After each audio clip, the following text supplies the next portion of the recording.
welcome to the Tamia and Tamika Show.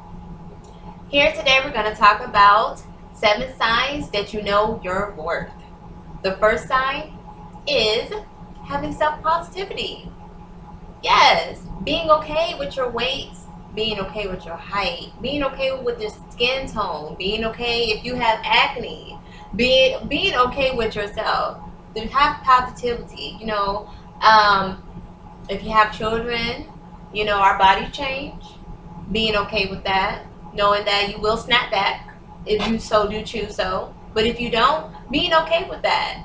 Don't be like me and keep clothes in your closet you know you can't wear because you're like, well, I just know I'm gonna lose all this weight. Girl, please, ain't no magic pill. Oh my goodness. Get clothes that fit. So that's what I did. Get clothes that fit. And also, what you can do is when I think about having positive self-esteem, what I think about is having confidence. That's the word that comes to my mind. And even if, like Tamika said, if you are overweight or if you gain a few pounds or what have you, just have the confidence in knowing not that I'm going to be beautiful when I get slim, Right. but I'm beautiful and I'm fabulous right now. Exactly. With my 10 pounds. Yes. And the one who I'm with or one who God is going to send my way is going to love every pound of me. Okay? Absolutely. Thicker So- than a snickle. Yeah. Yes. Just have confidence in yourself and what you can do. You know who you are. Mm-hmm. You know your skill set. And just be confident. That's all it is, boo. It's nothing, you might run across some people who want to tear your psyche down. Right. But it's just, seriously, it's a matter of rejecting that, knowing who you are, and being confident in who you are. Right. You don't have people that say, "Ooh, girl, you put on a whole bunch of weight." You too. But who's counting? And so, but I digress. So, just knowing you are, being confident who you are. Just know that you were this size, or you were this way, or you didn't have acne at one point in time, and now you do. Everything's gonna change. You change your cycles. You change things that you're going through, the environment that you're in. All this stuff is stressors. Or you might have an underactive thyroid or overactive thyroid that's causing it. So it's not like, oh my goodness, what I'm saying, I need to stop eating. You need to. Sometimes it's a medical condition that you don't even know that you have. And so don't just automatically let anybody just make you feel a certain type of way because society has marked beauty as, saying she got to have a big behind, or she has to be a certain figure and stuff like that. No, let me tell you something. We are killing it. I was killing it then, and I'm still killing it now, period. So have self-esteem. And then the second one is you recognize that the difference that you make. Like I said before, know who you are, your skill set. That's when why it's good to go over your resume, believe it or not, every now and then. Because when you go over your resume properly, you review your skill, your soft skills and your hard skills. Okay. So by doing that, you reaffirm who you are. You know your skills, pretty much. You know what you bring to the table. So, when you go over your skill set, no one can really break you down because, again, you know what you bring to the table. You know who you are. You know you have skills, baby. You have talent, okay? Right. And if you're in a corporation and say that you help them launch something, you're not going to just look at it like, oh, well, I just helped them launch. Okay, did they save money from it? What is it that you help do that you can be like, I deserve credit for it? Take your credit. Don't be like a puppy, like you just gave your good ideas and you're not gonna get anything for it, even if they don't recognize you for your accomplishment. You know what you did, so therefore you can take that same talent and go somewhere else if you decide to switch over. So they don't got to tell you. Expect a thank you that you're not going to receive, and just kind of almost like accept the apology that you're not going to receive. It's the same. It comes into the play. So yeah, pretty much know your worth. Don't take no for an answer, and don't just bow down like a puppy. Be strong, be furious, be a lion. Period. Yeah, you can that same method, you apply that to every aspect in your life. Know that you make a difference. You know, even like she said, Tamika said, on the job, know that you contributed and you came up with an idea. You made a difference. Not only that, in your home life, raising these kids, chaboo. Okay, Yes. any accomplishment they do, look, who get the credit? I know God get the credit also. But we're here and Yes. we're being a vessel. Am I right? God uses who? People. He works through people. Yes. Okay, not saying that we just here just to get the glory, but hey, boo, you know, I raised that child. If she's doing good, you know what? That's partly a product of me. Right. And if Okay, she's doing bad or he's doing bad, that's somebody else. That's him. right, that's not you. You know what I'm saying? That's on him. That's not you, boo. Don't take that. But know that you made a difference. You know, you affect your home, the people, your relationships, your friends. You know, you contribute to them. Man, people call. I'm pretty sure you have some friends like me that call you, you know, at night or text you at night or whatever with their problems. You know what I mean? And if you're a good friend, you know how to give good godly advice, and you know not without meddling too much. Right. Okay, give godly advice, and then pray about it, pray with them on the phone or whatever. But know that you make a difference. You make a difference in your home, you make a difference with your friends, you make a difference in your church life, in your social circles. Know, again, confidence, what you bring to the table. Know that you make a difference. Right. And that's another thing. You don't have to know somebody's business, you know, in order to pray for them. You know, just kind of like, I need you to pray for me. Oh, sis, I need to know what's going on. You know what I'm saying? So I can pray for you, you know, adequately. No, you don't need to know what's going on. You're being nosy, you know, and you're supposed to take all your problems to God. And not to you, not to the flock. You're supposed to take all your problems to God. So that's another thing. Yeah. So you don't have to know people's business in order to pray for them. So. Yeah, you can pray and even give an encouraging word without Mhm. meddling. You can do that. Right. I do it all the time, boo. Mm-hmm. Okay, and the next one is You see yourself as a peer. Okay, so this one can be a little bit tricky. You see yourself as a peer, you know, saying you already know that you have superiors and all this stuff, whatever, but you don't see yourself as under them. You see yourself like you're an equal playing field. So it's the way that you act, it's the way that you dress, it's your professionalism. You know, like they say that statement that you dress for the job that you want, not the job that you have. So you act the way that for the job that you want, not the job that you have. And so it goes a long way. You know what I'm saying? You'll start getting respect. It's just kind of like, oh well, you know, da da da. You know, this person's not just this. They feel like you guys are can eat at the same table. When they feel like you can eat at the same table, then when you come to them with suggestions and ideas and advice, they'll take it. They'll take heed to it. Opposed if they don't see you as a significant, it's like, oh, okay, we hear you. It go through one ear and not the other. So it's always wise enough to see yourself as an equal. Don't see yourself as subordinate. See yourself as an equal. Yeah, and it's just a matter of self-respect, really, and that goes out. Like you put out an aura to the world. What the Bible say? As a man thinketh, so is he. Yes. That comes out, and they receive. You know, they're reflecting back what you give out. So if you have a self-respect of yourself, showing that you are equal on the same level as someone, even like Tamika said in the work situation, because like I said before, I was on the job for over 17 years, and throughout my years of experience of working on the same job, you first start out as a servant. In the church they call you having a servant mentality. Mm-hmm. Servant, you're there to serve. You got to be a servant before you become a leader. So that's how you go into your work atmosphere, being a servant, so to speak. However, what I noticed is my personal experience when I started moving up and getting promotions, and I started seeing things here and there and speaking up, they wouldn't listen to me. You know why? Because they saw me as the servant, which is what I saw myself as, the servant. And then as years went by, I started elevating myself to become, touching bases with other team members, like, you need help on this or you need help on that, becoming a leader. And once you see yourself as a leader, guess what? They see yourself as a leader too.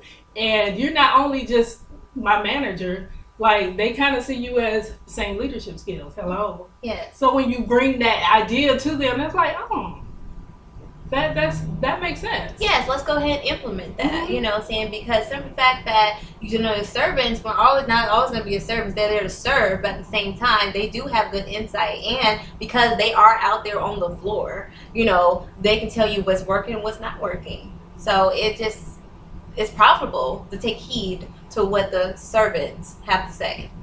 Yeah, and then now let's take that same perspective and take it out of the workplace and put it to your personal Yes. life, dealing with your family, especially your family and your friends. Yes, be that backbone. Mhm. You know, be that backbone for your significant other, be that backbone for your friends, but at the same time you can be that backbone and know the difference when you're being a backbone and when you're being used.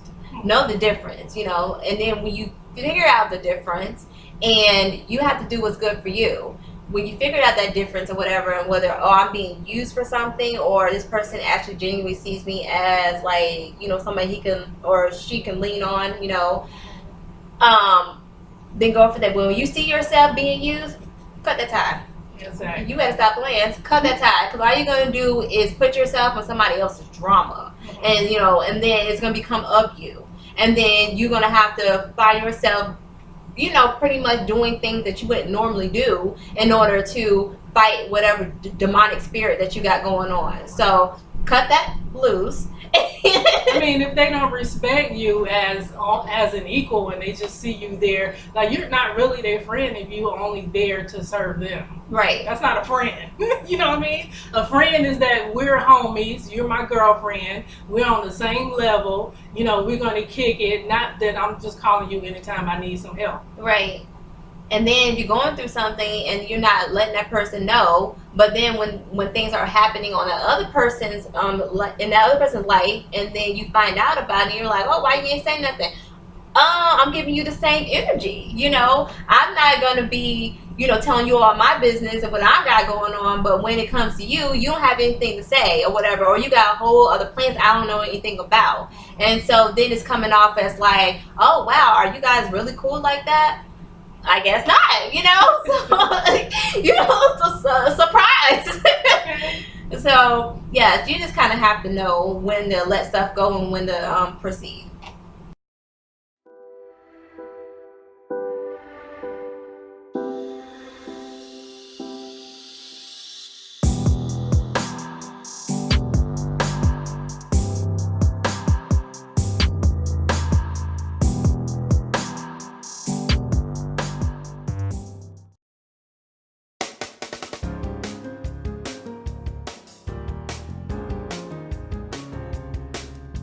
Empowerment tip for today is evaluating your experiences.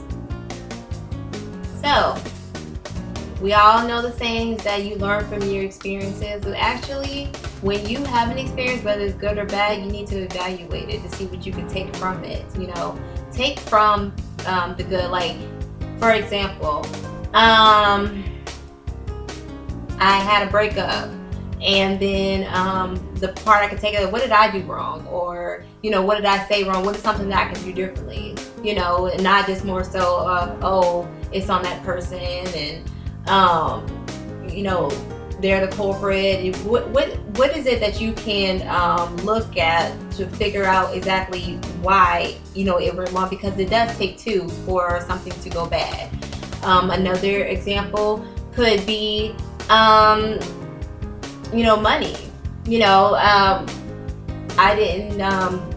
I spent too much on over here, but why did I spend too much? What can I do differently? You know, can I find it somewhere cheaper? You know, or did I do my due diligence of, you know, trying to compare prices or do my coupons or something in that nature? So, you know, it's like, it's not just going through something where you learn from your experiences, it's you evaluating your experiences so you won't go through that same issue again.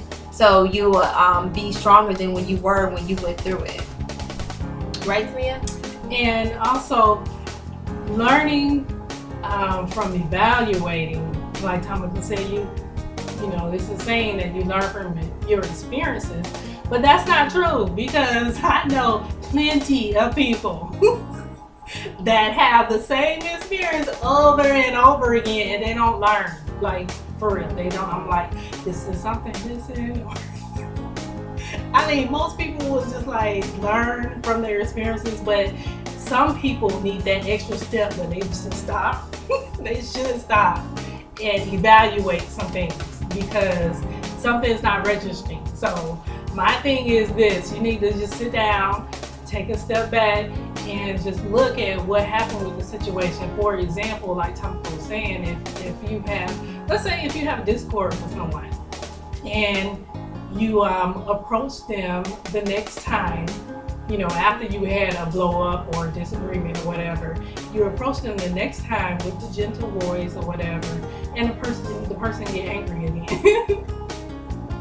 You know what I mean? So in this case, because I've seen that happen too, I think what you need to do is evaluate more than just the situation. It might be something more going on with that person, and sometimes you're just not registering in or tapping into a person's certain personality. You know, people would like for you to conform to, you know, what society says and like a certain roadmap to relationship wise, but no, people are different. And you need to respect, you know, the fact that people have different personalities, and you handle people differently. You know what I mean? So even if, for like in my example, even if you come to that person with a low tone and you want to still address the issue, it might be that the person have a problem with the issue and it's something that they're dealing with, and you might not need to just bring that up. Right. You know what I mean? Leave that alone. It's okay. You probably just need to be humble, because I know some people like, well, I just got to get this out, and we got to hash this out. Well, you might not want to do that, boo.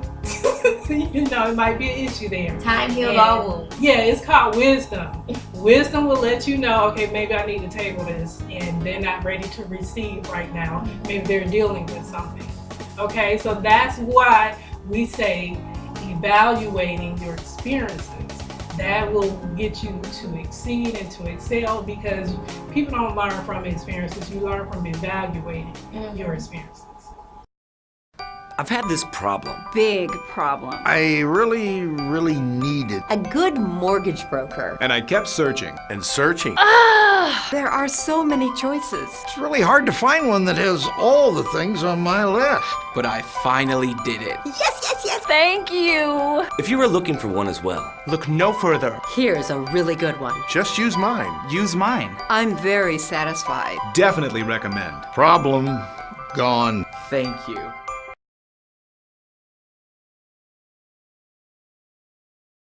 The next one is, you do not need to undercharge for your services. Let me tell you something. Oh, child. Oh my goodness. I am the CEO of Elite Designs by Meek, and I feel I put a price on my stuff. Now, it's always an issue. Oh, that's too expensive, or can I have a down payment? Or no, you cannot. You know, because payment. then can I do a down payment, pay now, half now, and then half when it's done? No, you cannot. Do you ask Macy's that? Thank you. Okay. Do you ask any other place that customize things? No, actually, Elite Designs by Meek, customize. Thank you. If you want one, hit us up in the little messages. Let me know. But yeah, that's another thing. Yeah, a lot of people, especially when they're beginners, they'll undercharge just to keep business. Oh, okay, well, maybe I shouldn't charge as much. But you find yourself actually spending more money out of your pocket, you know what I'm saying, for the overhead, because you're not really making a profit. And so that's why my prices are set the way that they're set. And it's like the people that are actually going to understand, okay, this is what it is, they're going to pay it. But then people that don't see you as significant, you know, or they'll be like, well, you got to prove to me. Did you prove to Walmart? Exactly. Did you prove to Salvation Army? Did they have to prove to you before you pay their prices? So why do I need to prove to you? Because I'm not proving to anything. What I know is that that's when you know your worth. You know your worth. You know the quality of your stuff. And that's what it is. You know, so pretty much stop undercharging people for your services, because you would never get anywhere in life. The point of having a business is to grow. And you cannot grow if you're broke. Okay, you get overhead, you pay your overhead first, and then there's a profit. That's why prices are the way that they are for a reason. There's not just, oh, I think I'm all that or whatever, so I'm just gonna charge this and I'm charge that. Excuse me, it took time to do it.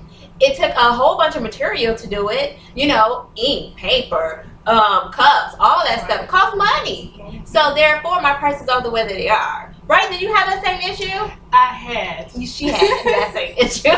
Here's a tip with dealing with that, because I dealt with that for years, especially, you know, doing my magazine, my physical magazine on the gospel scene, the radio show, and then for a blip, I was on TV. So I dealt with that quite a bit. So, but here's a tip.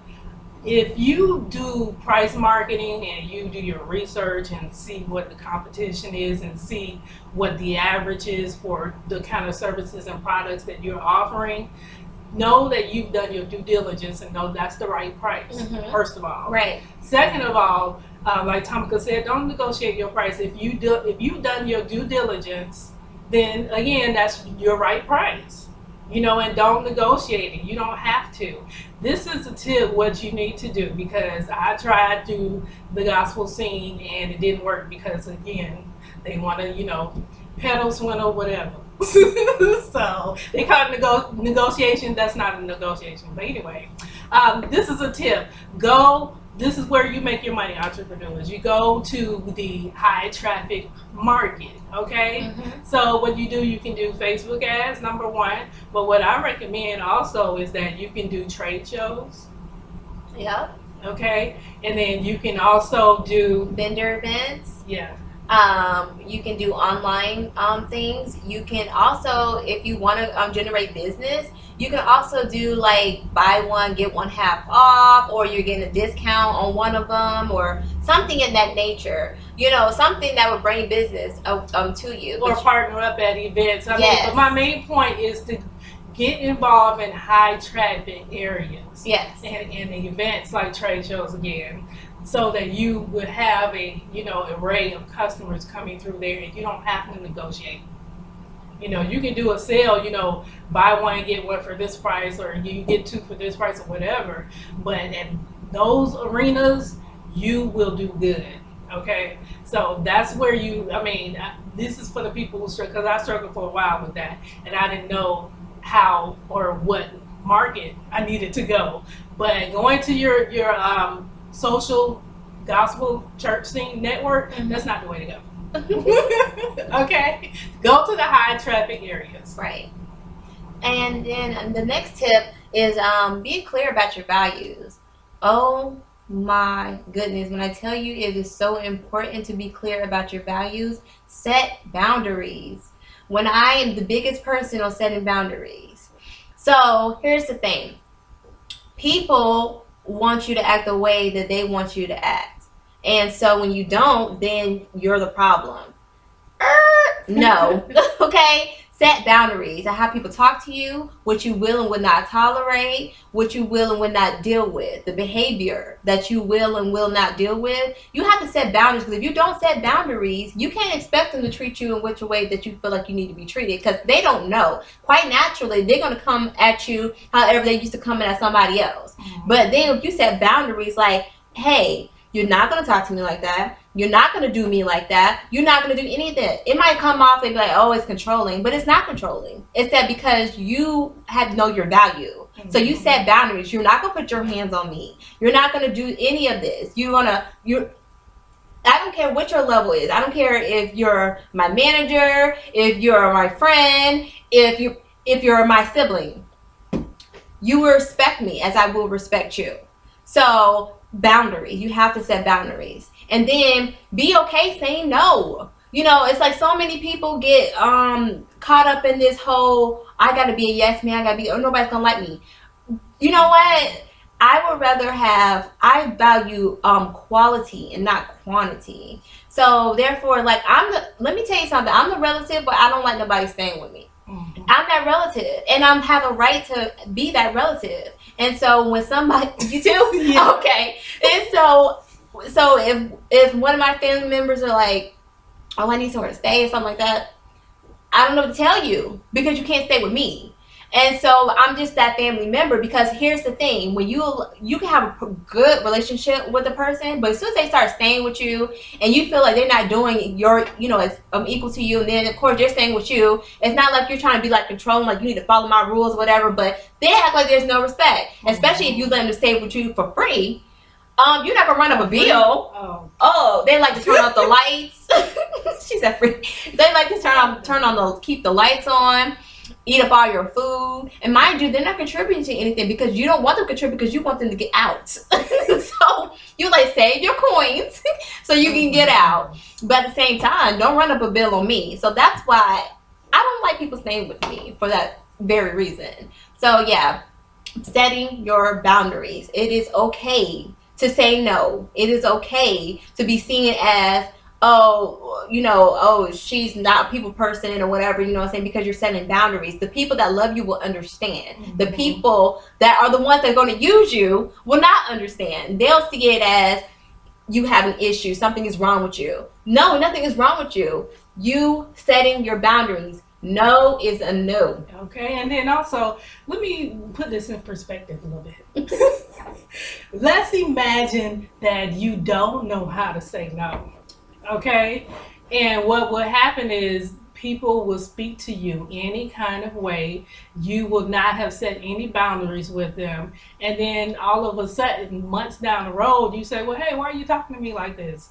Well, we're homies. I've always talked to you like that. Right. You know what I mean? So if you don't set any boundaries and you just take it, you're going to be expected to keep on taking it. Right. And it's going to be a whole big blow up and a whole big issue once you get the aha moment and start to set some boundaries finally. Then it's going to be like a big issue. Right. So the best thing to do is just to nip that in the bud and to set some boundaries from the first start. When someone come off the cuff, because I had a friend that come off, look here, Bo. Look, I was like, we're home. No, we're not. No, no, we're not. Obviously, you don't know me, because you would not be talking to me like, well, I'm just so upset and we homies, I feel like I can talk. No, you cannot talk to me like that, because first of all, the minute you start, I'm not hearing nothing after that.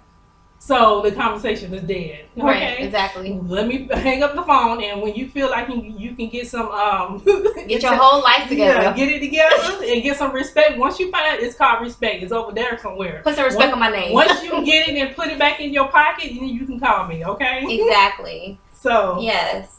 Especially if you're friends with somebody, they should already have a keen feeling on how to approach you, but some people don't. They're just very emotional human beings, and that's okay. You will get this dial tone, and then you can call me back when you get your life together. Mm-hmm. Yes, setting boundaries.